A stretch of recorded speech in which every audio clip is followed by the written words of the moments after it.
I'm probably a great example of somebody who got to live his dream. My dad sold vegetables out of a corner grocery store, and I got to race in Formula One and at the Indy 500 in the fastest, most sophisticated racing cars on the planet. And it's a sport that pushes people right to the edges of what might be possible.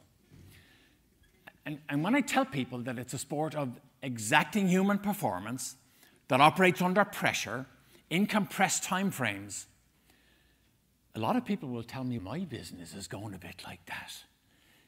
Isn't it fair to say, in the environment that we now live in, we're all being pushed and forced to the edges of what might be possible? Now, my sport makes great demands on people. It demands high-performance thinkers and high-performance behaviors. But you know it's almost impossible to mandate high performance. But what you can do is you can set high enough standards, and a committed and aligned teams of people dig deep within themselves to see what can be fulfilled. Now, if we talk a little funny, I'm from a place called Ireland. Hands up, has anyone ever heard of Ireland? Yeah, great place. I was there just 2 weeks ago. Ireland's a great place.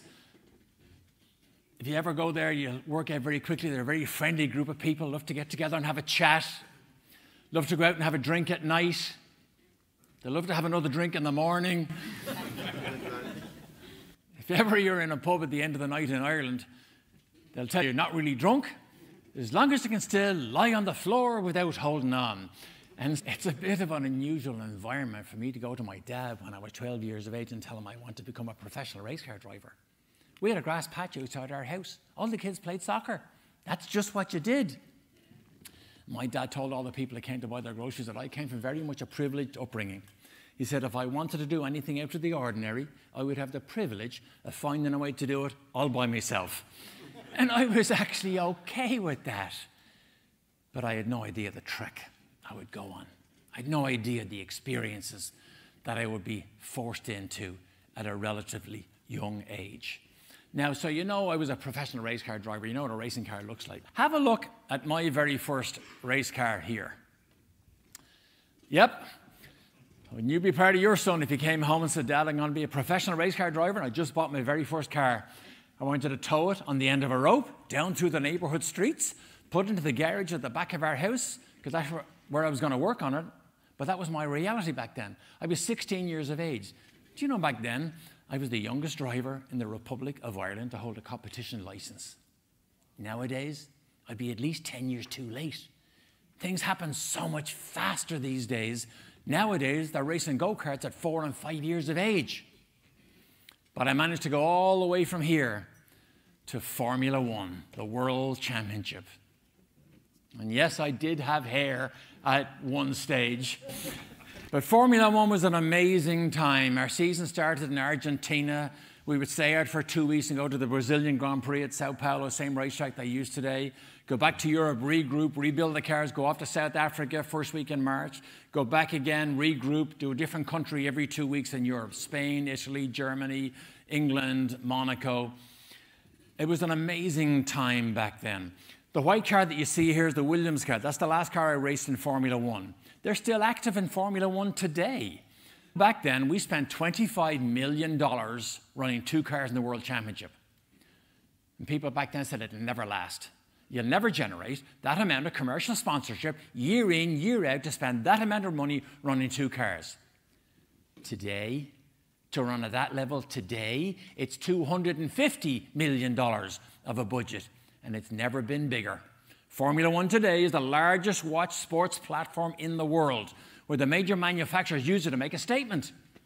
Our team of people, our designers, our technicians, our engineers will go against our showroom competitors with our car and prove that we are the best of the best.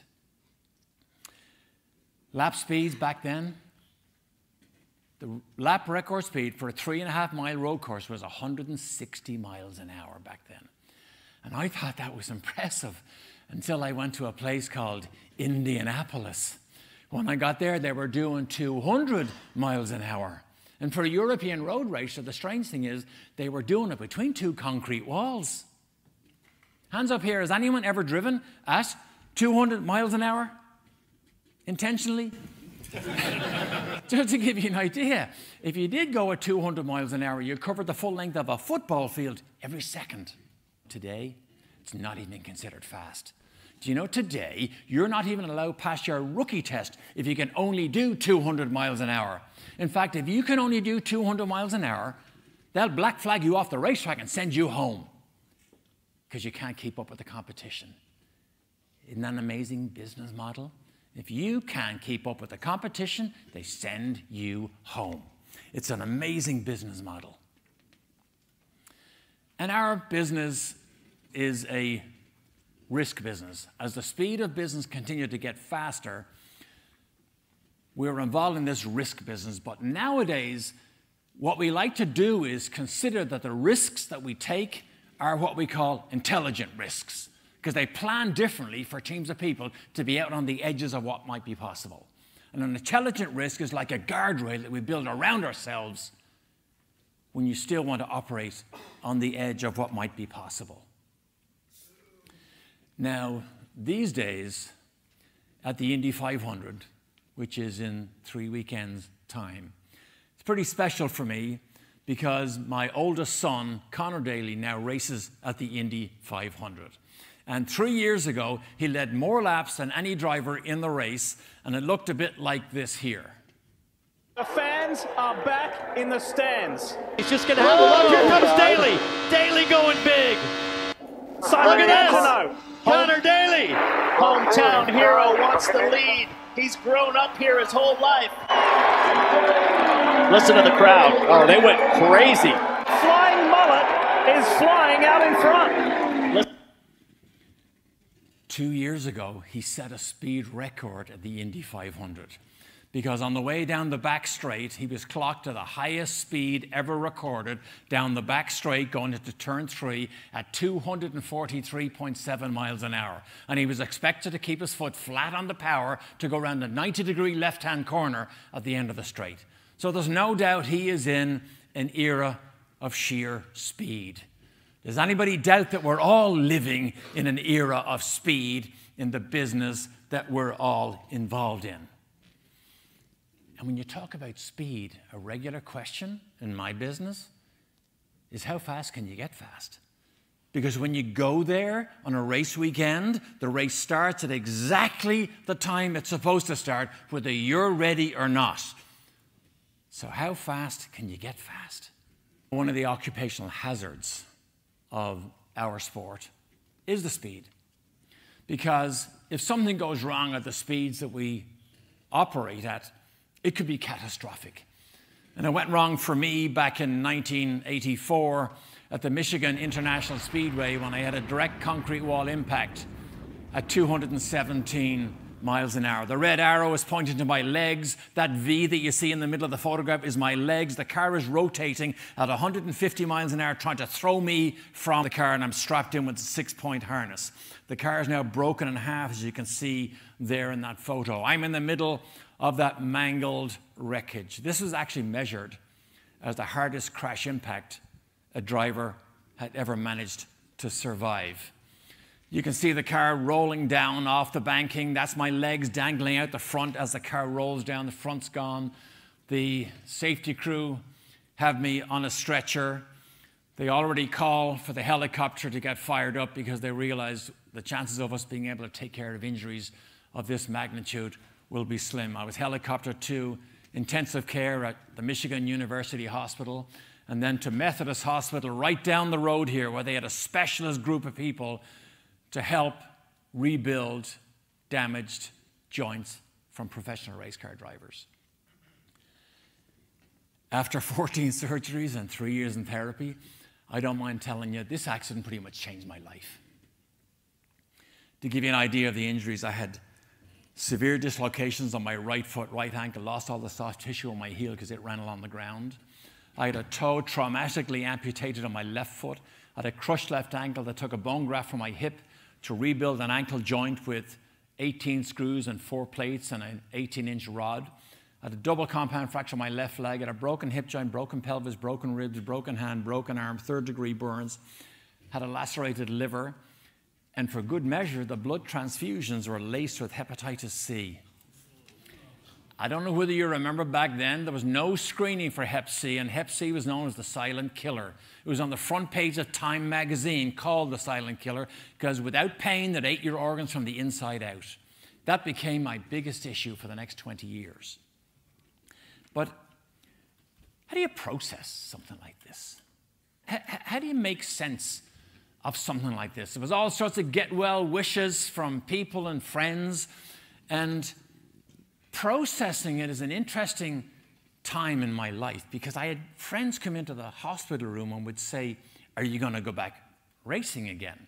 And an even more pointed question is, why would you ever consider going back to a sport that all but killed you?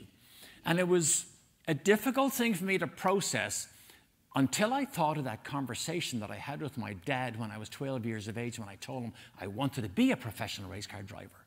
And back then he told me two things.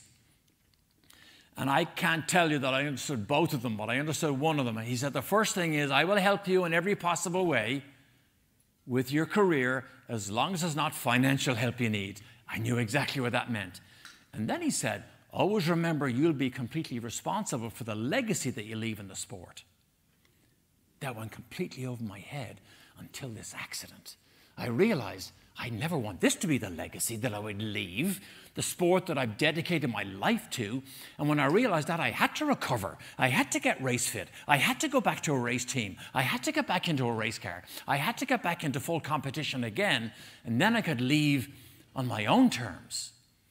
And that was when I realized that word, that one word, legacy, that my dad mentioned when I was 12 years of age was the driver that got me back into a race car as soon as possible. 8 months after my accident, with the help of a walking cane, 1.5 inch heel lifts in my boots because I couldn't move my ankles properly, I could actually walk to a race car because that was a rule at the Indy 500. But 8 months later, I qualified for the Indy 500 and raced and finished the race for the first time ever in my career 8 months after the accident. All because of that word legacy. But here's the thing. Then I realized we're all in control of the legacy that we leave everywhere. In our families, in our communities, in our neighborhoods, in our jobs.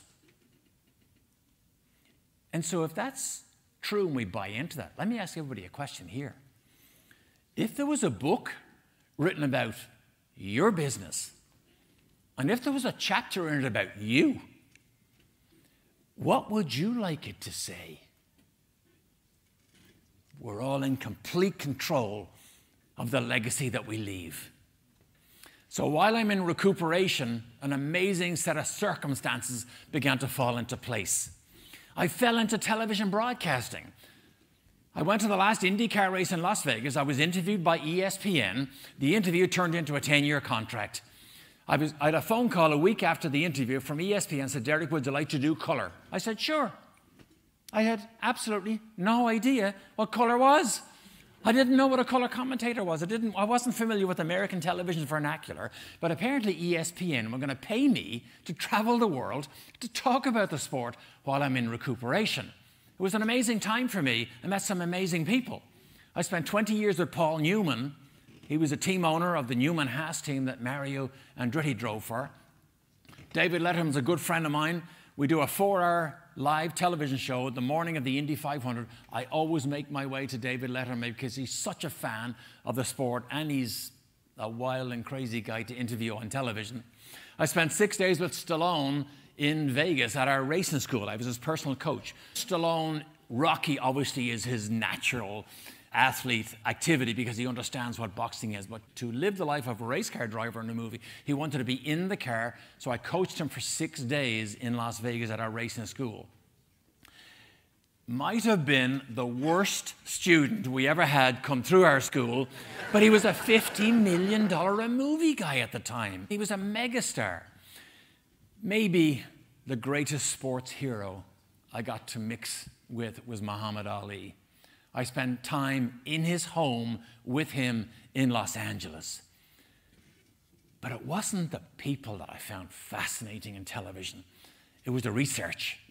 Because do you know, when I researched the number of teams of people in our sport who ever got the privilege of celebrating on that victory podium at the big events, I realized the number of teams of people who ever got to go to the podium. You know what the podium looks like in our sport? In Formula One is where they shake the champagne and spray everybody because all the mechanics and engineers are all down there to help celebrate. The podium, by the way, is the place where the teams go to make a statement. On that day, our team of people, against our competition, no matter what the pressure was, no matter what the decisions were, our team of people proved we were the best of the best.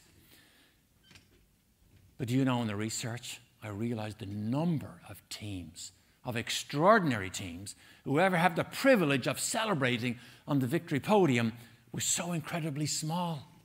And I asked a really basic, simple question: why? Why is the number so small? What do they do that's different?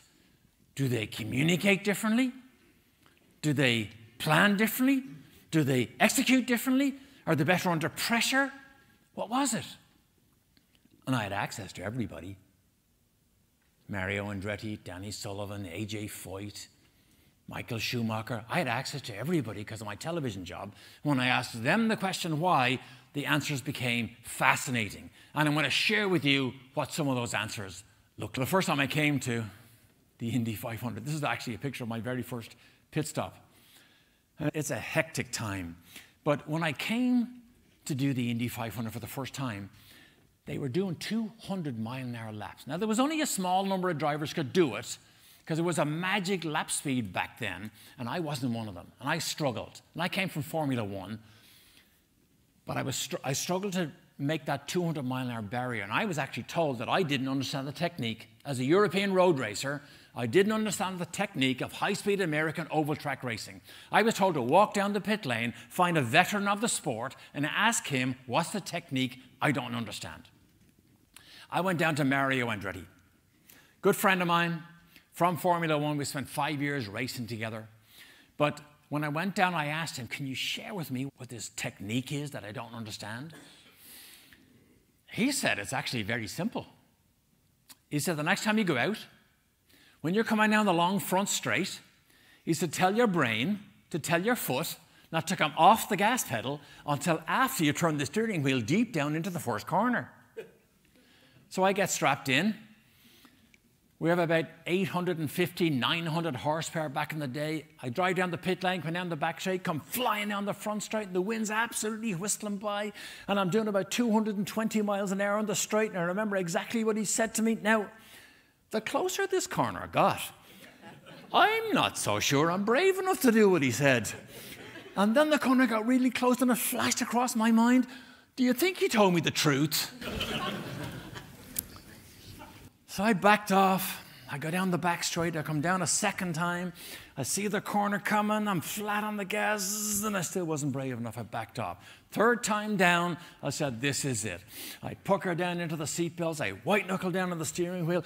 I take a big deep breath. Here's turn one. I'm flat all the way, and I turn it all the way down deep. Then I back off to balance the car. Lots of extra grip, lots of extra speed, because I didn't back off on the way into the apex. And I do the same at turns 2, 3, and 4, flashed across the start-finish line at 201 miles an hour, right there. And I never did a practice lap below 200 for the rest of the practice session because I learned this new technique. Of course, I thought he told me the technique to help me. And then I realized he didn't. He told me the technique to help him and everybody else who might be around a rookie at 200 miles an hour. Can you imagine open-wheel cars at 200 miles an hour with a rookie making unusual or abrupt moves? It could be catastrophic. And then I realized, at the speed I was going, I trusted my life to the information he gave me. And I send young drivers for his counsel today because I know we can trust him implicitly. And then I realized trust is the very foundation of these extraordinary teams of people who operate out on the edges of what might be possible. And you never build trust faster with your own team of people than taking what you know and sharing it with the people around you to make them better. the fastest way to build trust in your team of people. Sharing everything you know.